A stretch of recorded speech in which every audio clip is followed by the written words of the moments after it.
The town mocked him, called him slow, weak. Just a lonely old farmer with a limp and no family. What they didn't know. He once commanded Black Ops missions across 12 countries, until betrayal drove him into silence. But when men came to take his land, they didn't face a farmer. They faced a ghost trained to disappear and kill. The old man with a straw hat, the weathered pickup truck, crawled down Main Street every Tuesday morning, same time, same route. Behind the wheel sat a man the locals had dubbed the Mute Farmer, though Samuel Briggs wasn't truly mute, just selective with his words. The engine's rumble was often the only sound he made during his weekly trips to town. At Peterson's Feed and Supply, teenagers would cluster near the loading dock, watching him through the window as he methodically selected bags of seed and chicken feed. His movements were deliberate, economical. No wasted motion. The same straw hat shadowed his weathered face, and the same German Shepherd mix waited patiently in the truck bed, alert eyes scanning the parking lot. But he's never said more than 10 words to anyone, snickered Jake Morrison, 17, and full of small-town swagger. My dad says he's been here 8 years and nobody knows where he came from. Deputy Marshal Tom Henley, fresh from the academy and eager to fit in with the local crowd, leaned against his patrol car. Probably making up war stories in that head of his. You see that limp? Vietnam, maybe. They all got stories about how tough they were back in the day. The teenagers laughed, but their voices carried. Samuel heard every word as he loaded 50-pound feed sacks into his truck bed with methodical precision. His left leg bore most of his weight. The right still ached when the weather turned a souvenir from Sarajevo 15 years ago. But they didn't need to know that. Nobody needed to know that. The German Shepherd, a 10-year-old rescue named Atlas, whined softly. Samuel placed a calloused hand on the dog's head. Easy, boy. Let them talk. At home, Samuel's 100-acre spread sat tucked between rolling hills and dense oak forest. The farmhouse was simple, functional. White clapboard siding, green metal roof, wraparound porch that had seen better decades. Most evenings found him there, Atlas at his side, watching the sun disappear behind the treeline. The house held secrets in its bones. Beneath loose floorboards in the bedroom lay a military issue trunk, locked and untouched for 3 years. Inside, medals he'd never display, photographs he couldn't bear to look at, and documents that officially declared Lieutenant Commander Samuel Briggs killed in action during a classified operation in Montenegro. Samuel had died that day in every way that mattered. The man who'd taken his place was just a farmer who kept chickens and grew corn. But the scars told different stories. The perfectly straight line across his left shoulder blade where shrapnel had been extracted. The circular burn on his right forearm from a cigarette lighter during interrogation in Budapest. The slight gap where his left canine tooth used to be, courtesy of a rifle, but in Damascus. Most nights he slept 4 hours at most. Atlas learned to recognize the signs. The sudden alertness, the way Samuel's breathing would change when dreams turned to memories. The dog would pad over and rest his head on Samuel's chest until the trembling stopped. In town they saw an old man past his prime. On the farm, even the wildlife kept their distance. The coyotes that plagued neighboring properties never ventured onto Samuel's land. They sensed something the townspeople missed. Predators recognized predators. When Samuel did speak, his voice carried the gravel of cigarettes he'd quit smoking and places he'd rather forget. The mailman got a nod and a thanks. The veterinarian got technical questions about Atlas's joint supplements. The grocery store clerk got exact change and nothing more. But silence had always been Samuel's greatest weapon. In Kabul, in Prague, in places that didn't exist on any official map, he'd learned that the quiet ones were the dangerous ones. The talkers revealed their plans. The shouters broadcast their fears. The silent ones could wait, watch, and strike without warning. 8 years in Millfield County had been 8 years of practicing a different kind of warfare. The battle against memory, against guilt, against the urge to pack up and disappear again when curious eyes lingered too long on his scars. The teenagers would graduate and leave for college or jobs in the city. Deputy Henley would eventually learn that assumptions could be fatal mistakes. But Samuel would remain tending his chickens and his secrets, Atlas by his side, watching the horizon for threats that might never come. Or threats that might arrive sooner than anyone expected. The letter arrived on a Wednesday, corporate letterhead crisp against the morning sun. Cromwell Development Group wanted to discuss mutually beneficial opportunities regarding Samuel's property. The signature belonged to Marcus Cromwell III, whose father had built half the strip malls between here and the interstate. Samuel read it twice, then fed it to the wood stove. Within a week, Cromwell's silver Mercedes appeared in Samuel's driveway. The man himself emerged wearing a $1,000 suit and shoes that had never touched dirt. Samuel watched through the kitchen window as Cromwell approached the front porch, briefcase in hand, smile practiced and hollow. "Mr. Briggs? Marcus Cromwell. I believe you received my correspondence." Cromwell extended his hand through the screen door. Samuel didn't take it. "Not interested," Samuel said. "You haven't heard my offer yet. I'm prepared to pay 20% above market value. Cash deal closed in 30 days. Cromwell's smile never wavered. "This area's going to develop whether you're part of it or not. Better to profit than watch property values plummet when the highway expansion begins." Samuel studied the man's face, the two white teeth, the spray tan, the eyes that calculated net worth before making eye contact. Said, "I'm not interested. Mr. Briggs, I'm trying to help you here. A man your age living alone. Accidents happen. Equipment failures. Medical emergencies. Wouldn't you rather relocate somewhere with proper facilities? Maybe closer to town?" The threat was delicate, wrapped in concern, but Samuel had heard variations in a dozen languages. His right hand moved instinctively toward his hip where a sidearm used to rest. "Old habits. I think you should leave now." Cromwell's facade cracked slightly. "I'll give you time to consider. But understand, this development is happening. With or without your cooperation." The Mercedes kicked up gravel as it departed. Atlas watched it disappear around the bend, hackles raised. Samuel scratched behind the dog's ears. "Easy boy. Just another type of predator." But predators rarely hunted alone. 2 nights later Samuel woke to Atlas's low growl. The dog stood at the bedroom window, staring into darkness beyond the porch light's reach. Samuel slipped from bed, bare feet silent on hardwood floors. He'd learned to move without sound across squeaky floorboards in houses from Chechnya to Colombia. Outside shadows moved wrong. Samuel counted 3 figures approaching from the tree-lean night vision goggles reflecting starlight. They moved like amateurs, bunched together, talking in whispers that carried on the still air. Samuel smiled grimly. Cromwell had hired locals, probably the Hendricks brothers and their cousin Dale. Small-time vandals who thought intimidation meant breaking windows and slashing tires. He let them reach the barn before triggering the first surprise. Motion sensors activated floodlights, turning night to day in a 50-yard radius. The intruders froze like deer, hands shielding their eyes. Samuel's voice carried across the yard through speakers he'd installed in the barn's eaves. "You're trespassing on private property. You have 30 seconds to leave." One of them, definitely Billy Hendricks by the size of him, pulled out a hunting knife. "Come out here, old man. Time you learned what happens to stubborn folks." Samuel had installed more than lights and speakers. Pressure plates beneath the gravel detected footsteps, calculating weight and direction. Infrared cameras provided perfect visibility. And buried beneath the barn's foundation lay equipment that hadn't seen use since Montenegro: tripwires, smoke canisters, and one deactivated claymore mine that could be reactivated with 15 minutes and the right motivation. But Cromwell's hired help wasn't worth killing. Yet. Instead, Samuel opened the bedroom window and chambered around in his hunting rifle. The metallic sound carried clearly across the silent yard. "Next sound you hear will be different," he called. "Walk away." The 3 men looked at each other, bravado cracking. Dale Hendricks dropped his crowbar. They retreated toward the tree-lean, glancing back nervously. Samuel watched until their truck disappeared down the county road. Then he walked to the barn and checked his equipment. The motion sensors were still active. The pressure plates still mapped every footstep within 50 yards. The old instincts were still sharp. Atlas followed him back to the house, tail wagging slightly. The dog had served with military handlers before ending up at the shelter where Samuel found him. Some training never faded for either of them. In the kitchen, Samuel made coffee and sat at the table as dawn broke through the windows. The Hendricks brothers would report back to Cromwell. The developer would escalate, bring in professionals next time instead of local talent. Samuel opened the kitchen drawer and withdrew a cell phone he hadn't used in 3 years. The contact list contained 3 numbers, his veterinarian, the feed store, and one labeled simply insurance. He dialed the 3rd number. A gravelly voice answered on the 2nd ring. "Thought you were dead, Sam." "Retired, not helpless," Samuel said. "I might need assistance." "What kind of assistance?" "The kind that doesn't leave paperwork."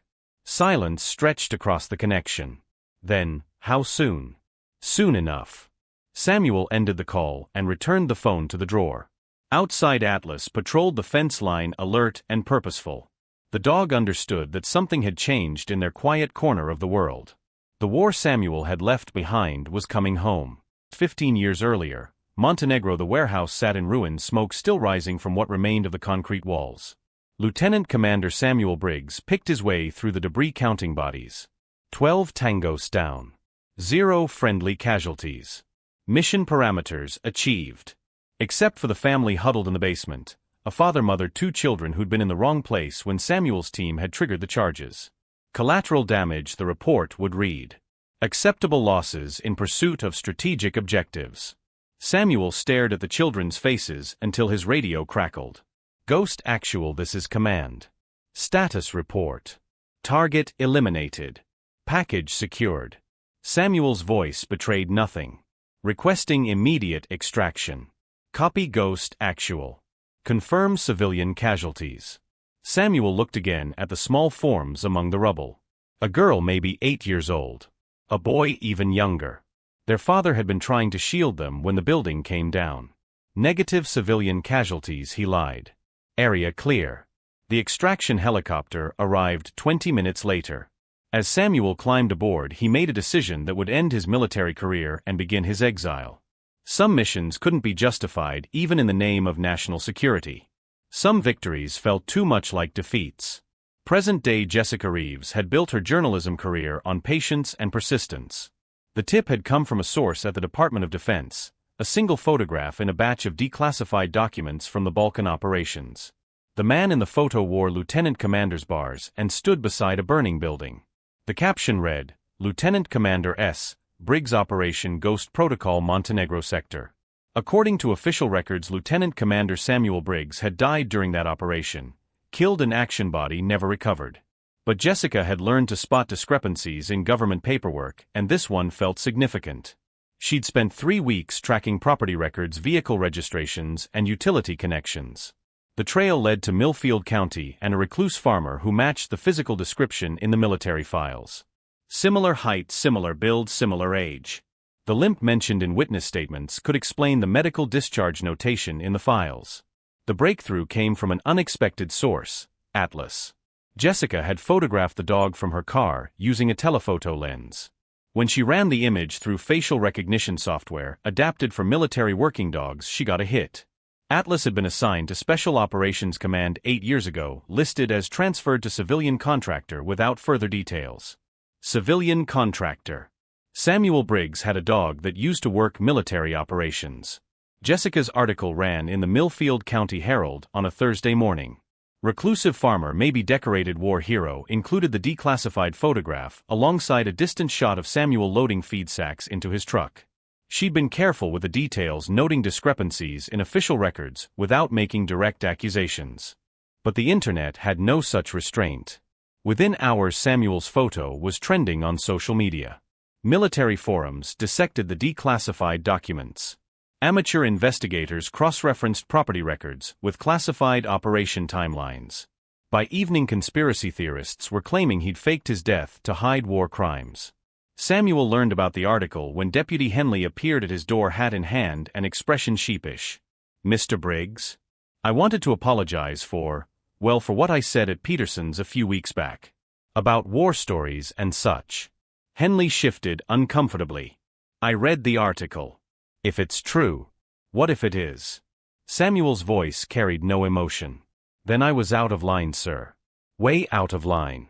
Samuel studied the young deputy's face. Henley had the look of someone who just realized he'd been mocking a loaded weapon. You were. But ignorance isn't malice. Usually.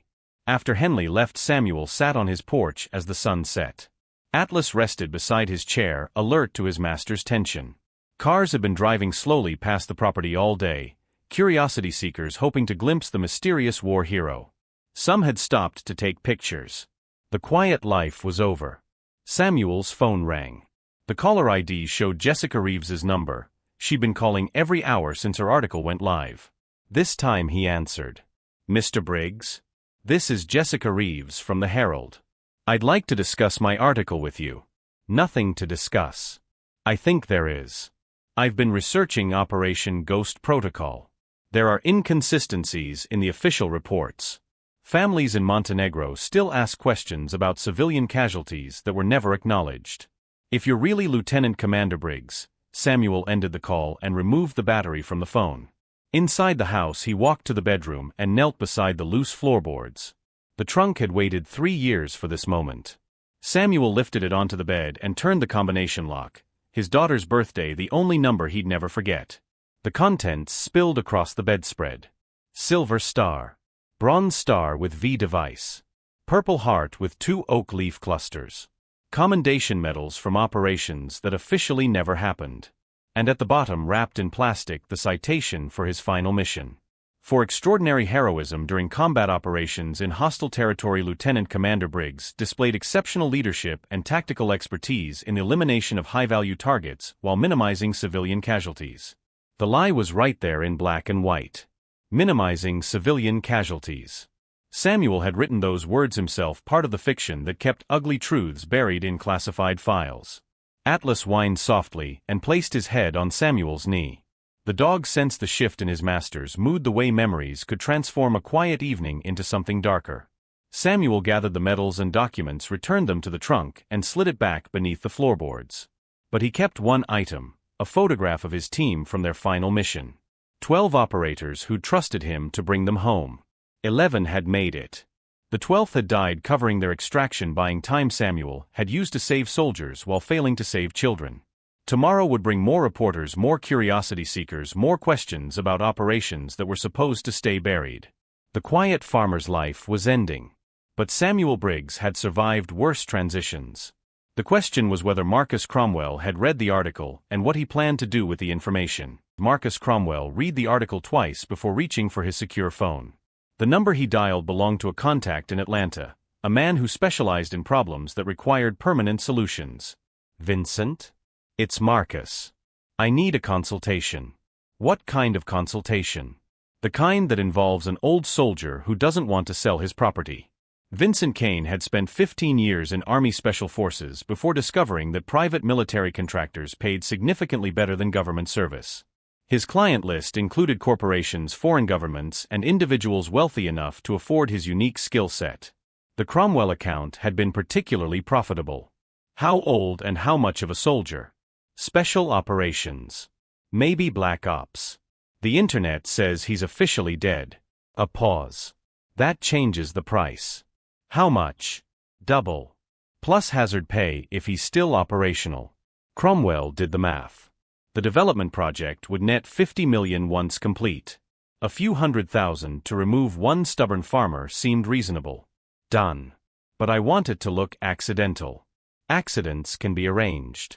Give me 48 hours. Vincent arrived with 4 specialists, former military operators who'd followed him into the private sector. They established surveillance on Samuel's property from a concealed position in the oak forest, using thermal imaging and electronic monitoring to map his routines. What they discovered was concerning. Target maintains operational security protocols, Vincent reported to his team. Motion sensors around the primary structure. Pressure plates on all approach routes. IR cameras with overlapping fields of fire. He's treating this like a forward operating base. Just paranoia, suggested Rodriguez, the team's breacher. Old habits from overseas deployments. Maybe. But look at the dog. Vincent zoomed his binoculars on Atlas. Military working dog. Trained to detect intruders and explosives. The old man's not just paranoid, he's prepared. They spent 2 days analyzing Samuel's defenses. The farmhouse sat on elevated ground with clear sight lines in all directions. The barn provided secondary cover and concealment. Most approaches required crossing open ground under observation. It was a textbook defensive position. We go in at night, Vincent decided. Night vision gives us advantage over a 70-year-old retiree. Rodriguez takes point, disable the sensors. Martinez and Johnson flank left and right. Davis provides overwatch from the treeline. I advance on the primary structure once perimeter is secured. Rules of engagement? Rodriguez asked. Make it look like a home invasion gone wrong. Old man surprised burglars fought back lost. They moved at 0200 hours when sleep would be deepest and reaction time slowest. Vincent's team advanced with military precision night vision goggles, turning darkness into green-tinted daylight. Rodriguez reached the barn first and began disabling motion sensors with practiced efficiency. The devices were civilian-grade, easily bypassed with the right equipment. But as he worked, something felt wrong. The sensors were too obvious, too easy to find. Like they were meant to be discovered. Inside the house, Samuel lay fully clothed on top of his bed covers, Atlas alert beside him. He detected the surveillance team on their first day using counter-surveillance techniques learned in places where discovery meant death. The thermal imaging equipment showed up clearly on his own electronic sensors. Military hardware left heat signatures that civilian devices couldn't hide. Samuel had spent 2 days preparing. The obvious sensors Rodriguez was disabling were decoys. The Real security system was invisible, motion detectors disguised as electrical outlets, pressure plates buried beneath landscaping, infrared cameras hidden in fake birdhouses. Every approach was monitored, every footstep tracked. His phone displayed a tactical overview that would have impressed his old command staff. 5 targets advancing on multiple vectors. Professional movement patterns. Military-grade equipment. Vincent's team wasn't local talent. These were professionals. Time to remind them why Lieutenant Commander Briggs had survived 12 tours in hostile territory. Samuel rose silently and moved to his equipment cache. Beneath the kitchen floorboards lay weapons and gear he'd acquired through channels that didn't require background checks or waiting periods. The M4A1 carbine was clean and zeroed. The night vision scope showed battery levels at full charge. Ammunition was match-grade and armor-piercing. Atlas followed his master through the house, padding silently on hardwood floors. The dog's training had never faded. He understood tactical movement, recognized combat preparation, knew when protection mode was engaged. Samuel opened the back door and slipped into the night. Rodriguez disabled the last visible sensor and signaled all clear. The team advanced toward the house, confident in their technological advantage. Night vision made them predators in the darkness. Their target was an old man with failing eyesight and slower reflexes. They never saw Samuel coming. The first shot took Martinez in the shoulder, spinning him around and dropping him behind a decorative rock wall. Suppressed fire from an unexpected angle. Their target wasn't in the house. He was hunting them. Contact left. Contact left. Rodriguez dove for cover as bullets sparked off the barn's metal roof. Vincent cursed into his radio. "Davis, where is he?" "Unknown."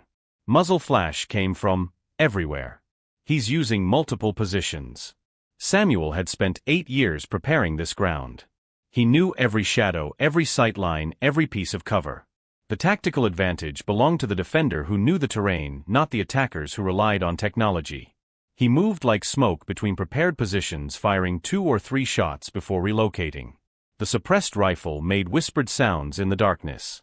His opponents returned fire at muzzle flashes that were already empty, wasting ammunition on shadows.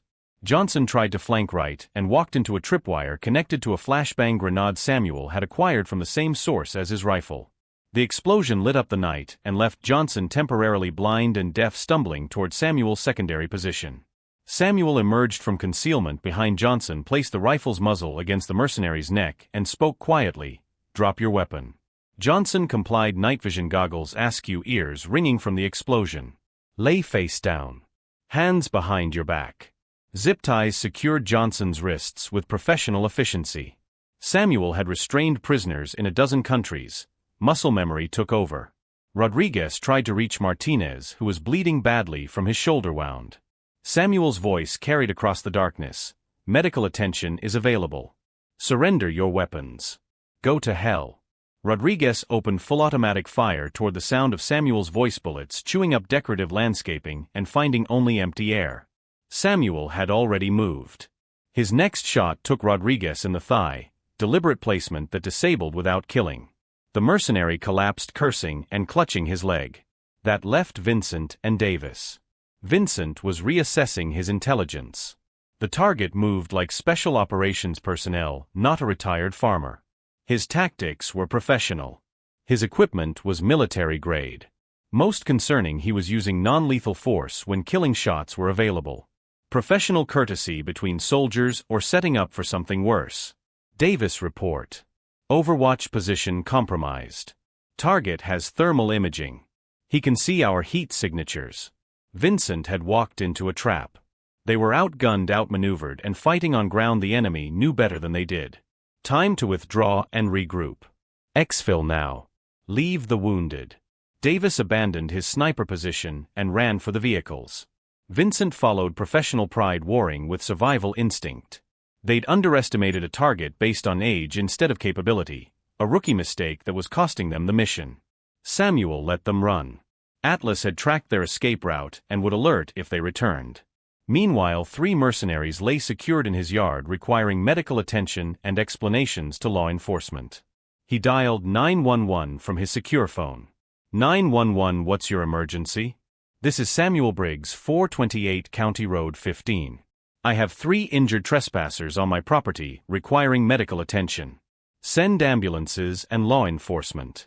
Sir, can you describe the nature of their injuries? Samuel looked at his prisoners. Martinez bleeding from his shoulder, Rodriguez clutching his thigh, Johnson still groggy from the flashbang. Professional wounds that would heal without permanent damage. Gunshot wounds non-fatal. They came armed and with intent to commit violence. They received violence in return. The dispatcher's voice became more urgent. Sir, are you injured? Is the threat neutralized? I'm uninjured. The immediate threat is neutralized. 2 suspects fled on foot toward the county road. They were driving a dark SUV, Georgia plates. Samuel ended the call and sat on his porch steps, rifle across his knees, Atlas alert beside him. Emergency lights were already visible on the county road, approaching fast. The quiet farmer was gone.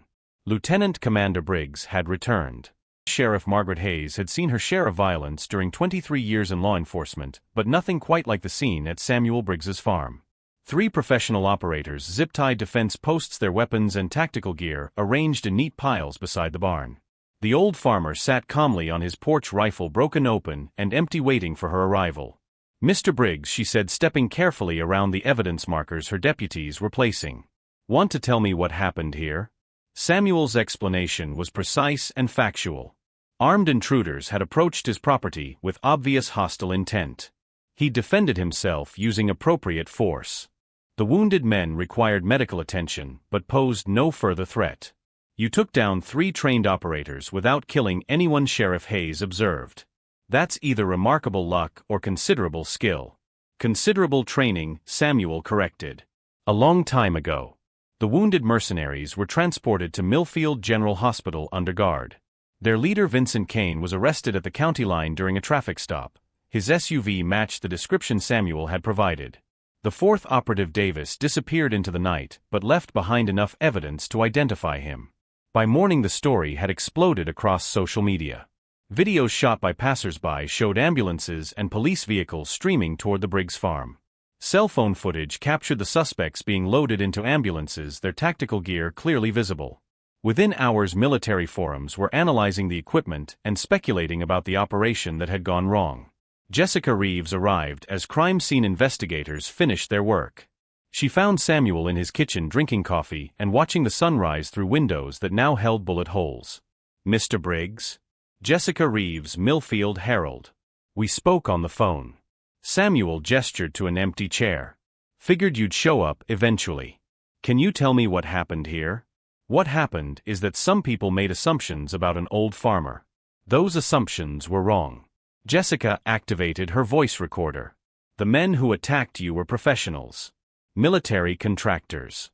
Someone hired them. Seems likely. Marcus Cromwell's development company has been pressuring property owners throughout the county. His methods have escalated from legal pressure to harassment to this.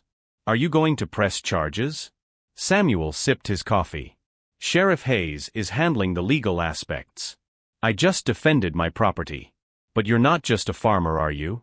The declassified documents show Lieutenant Commander Samuel Briggs led special operations in 12 countries. You're him. Samuel met her eyes directly. Lieutenant Commander Briggs died in Montenegro 15 years ago. Says so in the official reports. But you survived. I came home. There's a difference. Jessica leaned forward. The families in Montenegro deserve to know what really happened during Operation Ghost Protocol. The civilian casualties that were never acknowledged. Samuel set down his coffee cup. His hands were steady, but something shifted in his expression. Some operations don't have happy endings, Miss Reeves. Some victories feel like defeats. Some soldiers come home carrying ghosts they can't put down. Is that why you disappeared? Guilt over civilian casualties? I disappeared because the mission was over and I was tired of fighting other people's wars. I came here to farm and be left alone. But they didn't leave you alone. No, they didn't. Jessica's article ran the next day with a different focus than she'd originally planned. Instead of exposing cover-ups or war crimes, she wrote about a soldier who traded violence for farming only to discover that some battles follow you home. The piece was picked up by national news outlets within hours. The response was immediate and overwhelming. Veterans organizations offered support and legal assistance. Military forums erupted with speculation about black operations and government cover-ups. Media requests flooded the sheriff's department. Protesters gathered outside the county courthouse demanding justice for both Samuel and the Montenegro families. But the most significant response came from Millfield County itself. Deputy Henley was the first to apologize, publicly giving an interview to local television. I misjudged a decorated veteran based on appearances. Mr. Briggs served his country with honor, and I treated him with disrespect. That reflects poorly on my character, not his. The teenagers who'd mocked Samuel outside Peterson's Feed and Supply published their own apology on social media, admitting their behavior had been cruel and ignorant. Jake Morrison's post went viral. We made fun of a war hero for being quiet. Turns out quiet doesn't mean weak. It means dangerous when provoked. Peterson's Feed and Supply started offering military discounts and flying a POW MIA flag beside the American flag out front. The owner Jim Peterson told reporters, Sam Briggs has been a good customer for 8 years. Pays his bills, minds his business, never causes trouble. Now I find out he's a decorated soldier who risked his life for this country. Man deserves respect, not gossip. The transformation wasn't universal. Some residents remained skeptical of the military hero narrative, pointing to the classified nature of Samuel's operations and the lack of official confirmation about his service record. Others worried that his presence might attract more violence to their quiet county. But the majority sentiment was clear. Samuel Briggs had defended his home against professional attackers and emerged victorious. In a rural community that valued self-reliance and property rights, that narrative resonated powerfully. A week after the attack, Samuel received an unexpected visitor. Marcus Cromwell arrived alone, this time driving a rental car instead of his Mercedes. His expensive suit was wrinkled, his confident demeanor replaced by obvious nervousness. He approached the porch where Samuel sat with Atlas, both watching his careful advance. Mr. Briggs, Cromwell said. I came to apologize. Samuel didn't respond. I want you to know that I had no knowledge of what those men planned to do. I hired them for security consultation, not what happened here. You hired them to remove an obstacle to your development plan, Samuel said quietly. Methods were your choice or theirs, but the objective was clear. I made a mistake. Several mistakes. I'm withdrawing my development proposal for this area. Your property and the surrounding farms will remain agricultural. That wasn't your decision to begin with. Cromwell fidgeted with his car keys. The publicity from this incident has been damaging. My company's reputation is suffering. Investors are asking questions. I thought you should know that you won't have any more trouble from me or my associates. Samuel studied the developer's face. Fear was clearly visible behind the corporate mask. Cromwell had learned that some problems couldn't be solved with money or intimidation.